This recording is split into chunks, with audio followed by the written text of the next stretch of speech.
Hey everyone, Mike Lynch, and today we're going to talk about 5 reasons why you should be fasting.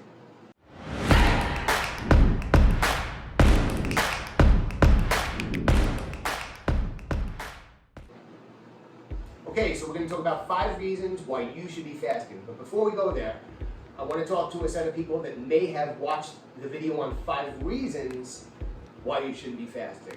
As I promised, I was going to talk about 5 reasons why you should. And if you haven't seen that video, you need to go check it out, because you may be one of those people that are suffering from some of the things, or not suffering, but you might have some of the lifestyle behaviors or suffering from things that I talk about in the 5 reasons why you should not fast. So as promised, we're going to talk about the benefits of fasting and 5 reasons why you should be fasting. So without further ado, let's talk about reason number 1. Reason number 1 is going to be somebody who wakes up with elevated blood sugars. Okay, and for the most part, that's going to be pre-diabetic people or diabetics. Type 2. Type 1 is an autoimmune system disease, and that's the pancreas just doesn't work. And that is a separate thing in itself.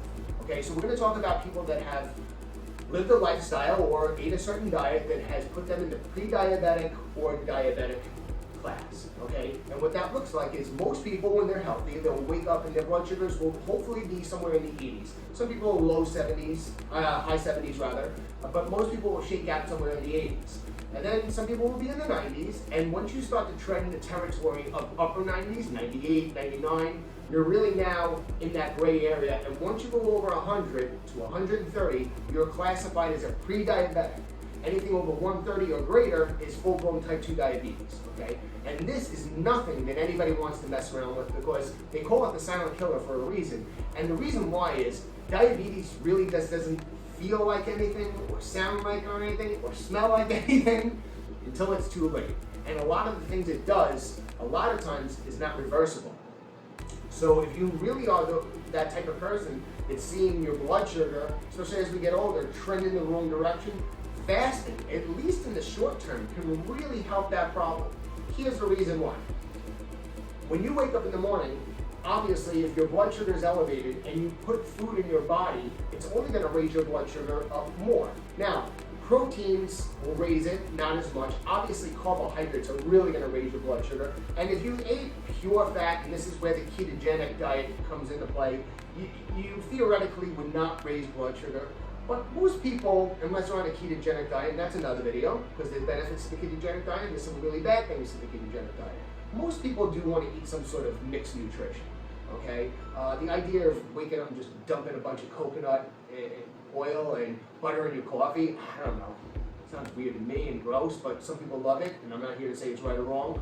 But if anybody's going to have some sort of protein, I mean, even vegetables raise your blood sugar. So if you were to drink orange juice, boom, your blood sugar is going to go through the roof. But if you were to have an omelet with some green vegetables in it, it would still raise your blood sugar. So logic would tell you, if you already have fasted elevated blood sugars, and then you eat on top of that, you're only going to raise your blood sugar more.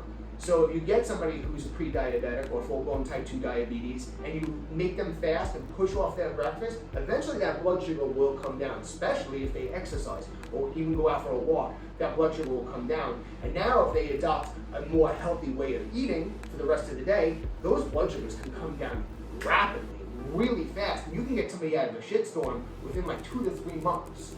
Now, once they're normalized, it's my contention that they don't really have to fast anymore if they don't want to. Are there benefits to it?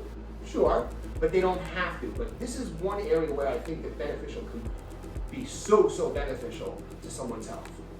Okay, reason number 2 why you should be fasting is going to be if you're someone that with a high amount of body fat. Look, body fat is just a storage house for excess calories. And although we need some body fat, having high levels of it, obviously, this is not rocket science. Information that I'm going to give to you right now is very unhealthy. But on the other hand, having very, very low levels of body fat is not healthy either. Just talk to any fitness competitor or bodybuilder, and they'll tell you 2 or 3 weeks before the show they feel completely horrible. They sustain the most injuries at that period of time because their body is so quote-unquote dried out, and they don't have any connective tissue, lubricant, and water in the muscle. So having low level body fat is not healthy either, and it can lower hormones, and we'll talk about that in another video. But having high levels of body fat obviously is very unhealthy. And really it's just your body has lost its ability to access that body fat, that fuel, the calories that are in that stored in that body fat. Because you have somebody and they have large amounts of body fat and they're hungry all the time, and you say, wait a second, how can that be? This person has 50, 60, 200, 300 pounds extra of stored calories in their fat tissue. How are they still hungry? And the reason is they've lost the ability to access those stored calories as fuel. Because obviously you have to eat something, and then people will push that too far. We've lost our ability to access our body fat. Look, you gotta eat, right? But your body should be burning a fuel mix of food coming in and some stored body fat. This is how it works in somebody who's healthy that exercises. So if you have somebody that has a large amount of fat, theoretically they have lots of money in the bank, so to speak. So if they're eating all the time, what they're doing is they're raising their blood sugar up, and when your blood sugar goes up, your insulin levels go up. And insulin is a storage hormone, and it actually makes you hungry. So what happens is somebody has high levels of free-floating insulin, so they get like fasted insulin levels, blood work. Just like you get fasted blood sugar, you get fasted insulin levels. And they'll see that insulin levels are really high, which is going to lower a lot of beneficial hormones in the body, but it's really going to put the parking brake on you as far as fat burning goes. And there's a lot of other problems that can come along with that, like inflammation and heart disease, and the list goes on and on. So if you have somebody that has high levels of body fat, then going periods of time without food, especially if you put some moderate to low intense exercise with that, will really force your body to start to pull calories from that stored body fat. And if you're somebody who has a lot of weight to lose, you really can ride this weight for quite a bit of time before the stressful aspects that I talked about in the other video of fasting start to show themselves. So if you're somebody with, I would say, 30, 35 pounds or greater, then this is going to work really good for you. Doesn't mean that it can't work for you in the short term if you're somebody that only has 5, 10 pounds to lose, but the stressful aspect of fasting is really not showing itself with people with large amounts of stored body fat. So if you have high levels of body fat and you want to learn how to access the calories in that body fat, fasting can work awesome for you. Okay, reason number 3, I almost didn't want to do this one, but I'll do it. And it's going to be fast weight loss. Now, as a trainer, as a responsible trainer, somebody that's in the industry for 25 years, I don't like gimmicks, I don't like shortcuts, I like complete nutrition, I like complete health, and when I get somebody in shape, it's to keep them in shape for the rest of their lives. But that being said, look, I would be lying if I didn't say that there's a time and a place where people want to lose weight fast. And that's going to be a reunion, a wedding, a vacation, a photo shoot. That, if somebody's a model, they may get called for something that they weren't scheduled to get called for. So there's going to be times where rapid weight loss or faster weight loss is going to be, the order of the day. So whether you have a large amount of body fat or you have very little bit of body fat, doing fasting for rapid weight loss can help. Here's one caveat though. If you're somebody that doesn't have a lot of body fat to lose, I'm talking about maybe a few weeks, 2-3 weeks, just to get that spark going. So if you have, again, if you're somebody that has a large amount of body fat, you won't run into the negative aspects that come along with that fasting. So it really can spark the fat burning process by lowering insulin levels. Whether you're healthy and fit or you're obese and you haven't exercised, it will lower insulin in everyone. And lower insulin levels are one of the major reasons why somebody can immobilize body fat. And you notice that I said mobilize body fat, because weight loss does not, just because you lose weight, and look, see, just by talking about this, I got an idea for another video. Just because you lose weight doesn't mean that you got leaner. In fact, we've all heard the term skinny fat. You can lose 3 to 4 pounds of weight like this, but most of it is water and muscle. So you're actually just now a smaller version of your fat self. And that actually makes you look even worse than when you were 4 or 5 pounds heavier. And people see this happen all the time with crash dieting and stuff like that. So if you really know how to fast properly, and the nutrition that you are ingesting for the whole day is appropriate, adequate, and it's paired with quality weight training and a quality cardiovascular system, coupled with great sleep, then fasting in itself can really speed things up a few weeks.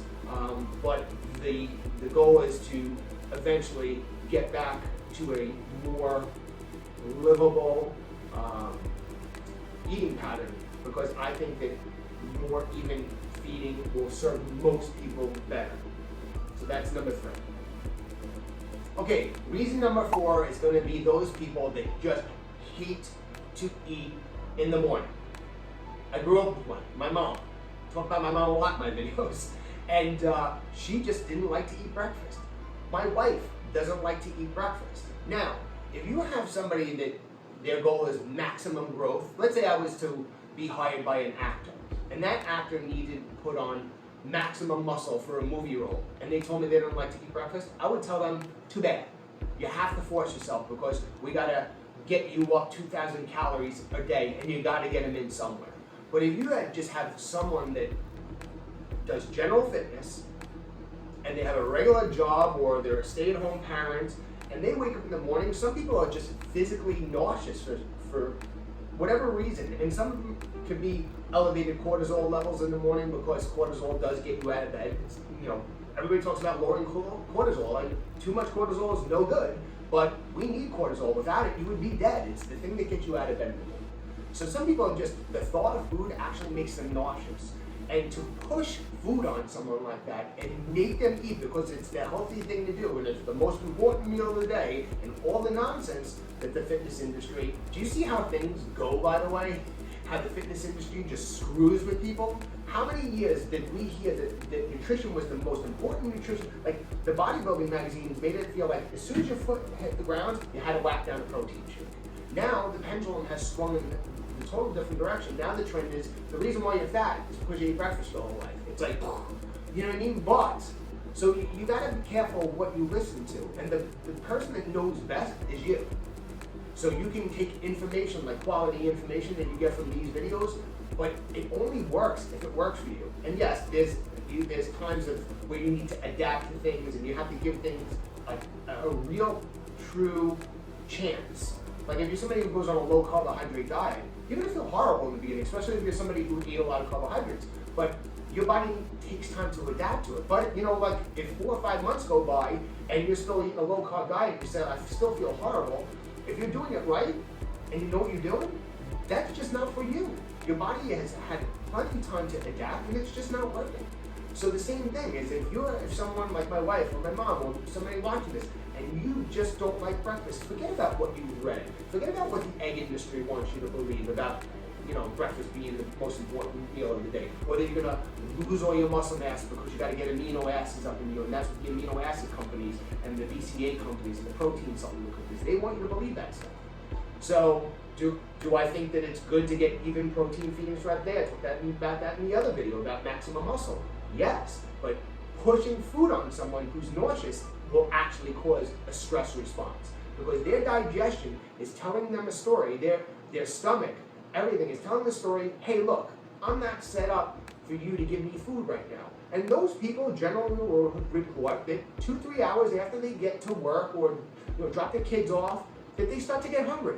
Then they should eat. So people that are nauseous in the morning and that have slow digestion, forcing food on these people is not going to be a good thing. So if you're one of those people that just wants a cup of coffee in the morning and doesn't really want anything else or except a glass of water or tea, fast in the morning, know that you're listening to the cues of your body and not listening to any other noise that you may have heard about being healthy and fit by the fitness industry. Okay, reason number 5, and then we'll leave it at this.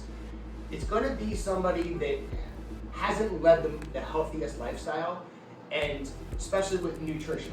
If someone has been eating a meal plan or a diet of unhealthy foods, processed foods, sugary foods, you get the deal.